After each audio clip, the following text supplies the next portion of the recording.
दोस्तों, आज की इस वीडियो में हम लोग जानने वाले हैं कि आप अपनी ट्रेन की तत्काल टिकट की बुकिंग को अपनी यात्रा के कब और कितने दिन पहले बुक करा सकते हैं। क्योंकि कुछ कंडीशन में जो ट्रेन की तत्काल टिकट है ना, यात्रा के 3 दिन पहले भी बुक होती है, कुछ कंडीशन में 4 दिन पहले भी बुक होती है।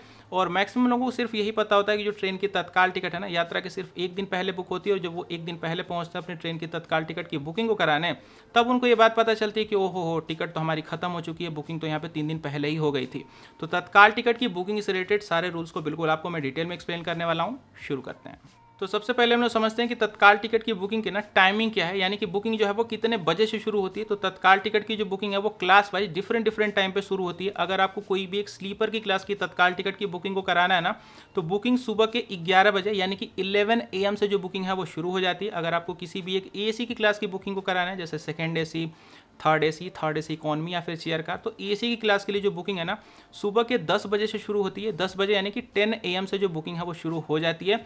अब हम लोग फाइनली ये समझते हैं कि अपने ट्रेन की तत्काल टिकट की बुकिंग को यात्रा के कितने दिन पहले करा सकते हैं। तो इसके लिए जो रूल है ना, वो थोड़े से लंबे चौड़े, आपको थोड़ा ध्यान से सुनना पड़ेगा। रेलवे का रूल ये कहता है कि आप अपनी ट्रेन के शेड्यूल डिपार्चर टाइमिंग के 1 दिन पहले अपनी ट्रेन की तत्काल टिकट की बुकिंग को करा सकते हैं। अब ये जो लाइन मैंने बोली ना, ये आपको हो सकता हो समझ में ना आई हो, तो इसको मैं पहले थोड़ा सा आसान करता हूँ, उसके बाद एक एग्जांपल दे दूंगा, बिल्कुल आपको पानी के जैसे क्लियर हो जाएगा।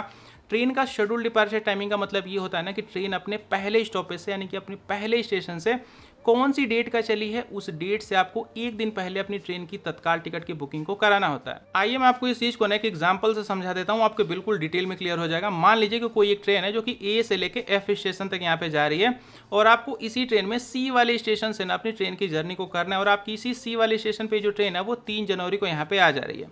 तो आपको सबसे पहले ये चेक करना है कि ये ट्रेन अपने पहले स्टॉपेज यानी कि A से कौन सी डेट का शुरू हुई है। तो मान के चलिए कि जो ट्रेन है वो 2 जनवरी का अपने पहले स्टॉपेज से चली है, क्योंकि कुछ ट्रेनें 2-2, 3-3 दिन पहले का भी शुरू हुई हो सकती हैं। तो ये जो ट्रेन है मान लीजिए कि 2 तारीख का ही अपने पहले स्टॉपेज से शुरू हुई है। तो आपको जिस ट्रेन की भले ही C वाले स्टेशन से आपको जर्नी करनी है, तो इस ट्रेन की जो बुकिंग का कैलकुलेशन है वो 2 तारीख से ही होगा, यानी कि A वाले स्टेशन पे क्या टाइमिंग है उसी से होगा। तो इस ट्रेन की C वाले स्टेशन से जर्नी करने के लिए जो तत्काल टिकट की बुकिंग है वो 1 जनवरी से शुरू होगी। क्यों? क्योंकि जो तत्काल टिकट की बुकिंग का कैलकुलेशन है वो A वाली डेट से होगा, और A वाली डेट पे जो ट्रेन है वो 2 तारीख को आ रही है। तो 2 तारीख से 1 दिन पहले यानी कि 1 जनवरी को इस ट्रेन की जो तत्काल टिकट की बुकिंग है वो ओपन होगी। भले ही आपको जर्नी C वाले स्टेशन से करनी है, तो वहाँ से इसका कोई भी मतलब नहीं है, सारा कैलकुलेशन आपको A वाले स्टेशन से ही करना है। उम्मीद करता हूँ आपको मैंने बिल्कुल डिटेल में समझा दिया ट्रेन के तत्काल टिकट की ओपनिंग क्लोजिंग के सारे रूल्स को।